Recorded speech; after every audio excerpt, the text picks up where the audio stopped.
Bismillahirrahmanirrahim. Assalamualaikum warahmatullahi wabarakatuh.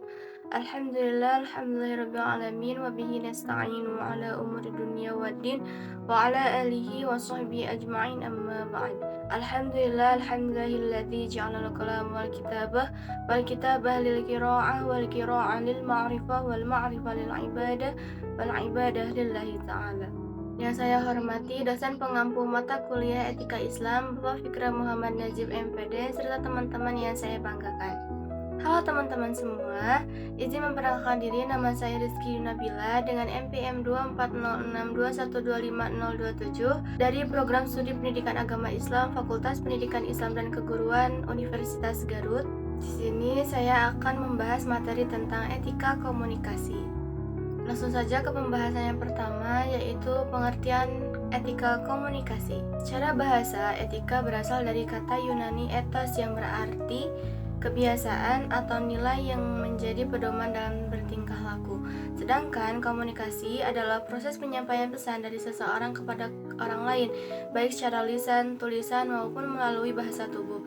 Dari pengertian tersebut dapat disimpulkan bahwa etika komunikasi adalah aturan atau norma yang mengatur bagaimana seseorang menyampaikan pesan dengan cara yang baik, sopan, dan dapat diterima oleh orang lain. Etika komunikasi sangat penting karena komunikasi tidak hanya sekadar menyampaikan informasi, tetapi juga berkaitan dengan menjaga perasaan, menghormati orang lain, serta menciptakan hubungan yang harmonis. Selanjutnya, materi yang kedua yaitu tujuan dan manfaat etika komunikasi.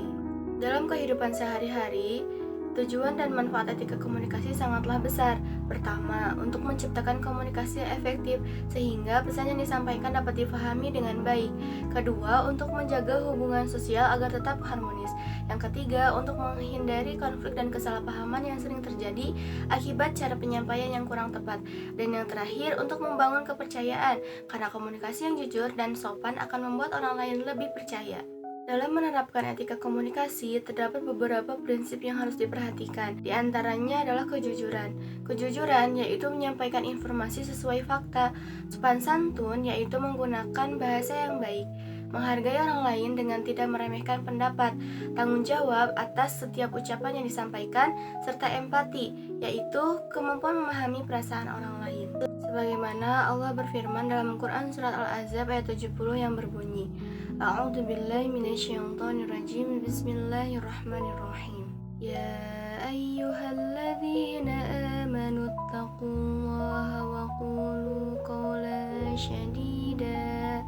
Al-ayah Sadaqallahul Azim. Artinya, wahai orang-orang yang beriman, bertakwalah kamu kepada Allah dan ucapkanlah perkataan yang benar. Makna ayat ini memerintahkan orang beriman untuk selalu bertakwa kepada Allah dan menjaga lisan dengan berkata jujur, lurus, serta tidak menyimpang dari kebenaran. Ini penting dalam kehidupan sehari-hari, terutama dalam komunikasi di era digital, agar terhindar dari hoaks dan fitnah. Selain itu, komunikasi juga memiliki berbagai bentuk. Pertama adalah komunikasi verbal, yaitu komunikasi melalui kata-kata, baik lisan maupun tulisan. Kedua, komunikasi nonverbal, yaitu komunikasi melalui gestur, ekspresi wajah, dan bahasa tubuh.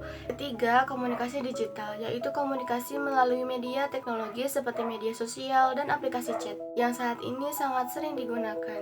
Etika komunikasi juga harus diterapkan dalam berbagai situasi. Dalam keluarga, kita harus berbicara dengan sopan, terutama kepada orang tua. Di sekolah atau kampus, kita harus menghormati guru atau dosen. Dalam masyarakat, kita perlu menjaga tutur kata agar tidak menyinggung orang lain. Dan di media sosial, kita harus berhati-hati, tidak menyebarkan hoaks, serta menghindari kata-kata kasar. Akhirnya, semua konsep ini dapat kita terapkan dalam kehidupan sehari-hari melalui tindakan nyata, seperti berbicara dengan sopan, tidak memotong pembicaraan orang lain, mendengarkan dengan baik, menggunakan bahasa yang baik di media sosial, serta tidak menyebarkan informasi yang belum jelas kebenarannya, atau hoaks. Dengan memahami dan menerapkan etika komunikasi, kita dapat menciptakan komunikasi yang lebih baik, membangun hubungan yang harmonis, serta menjadi pribadi yang lebih bijak dalam berinteraksi dengan orang lain. Sebagai penutup, dapat kita pahami bahwa etika komunikasi merupakan pedoman penting dalam menyampaikan pesan secara jujur, sopan, dan bertanggung jawab. Hal ini sejalan dengan firman Allah dalam Quran Surat Al-Ahzab ayat 70 yang menekankan pentingnya berkata benar dalam setiap ucapan. Penerapan etika komunikasi seperti kejujuran, sopan santun, dan empati sangatlah penting dalam berbagai lingkungan, baik di keluarga, sekolah, masyarakat, maupun di media sosial. Dengan menerapkan nilai-nilai tersebut, komunikasi yang kita lakukan akan menjadi lebih baik dan bermakna.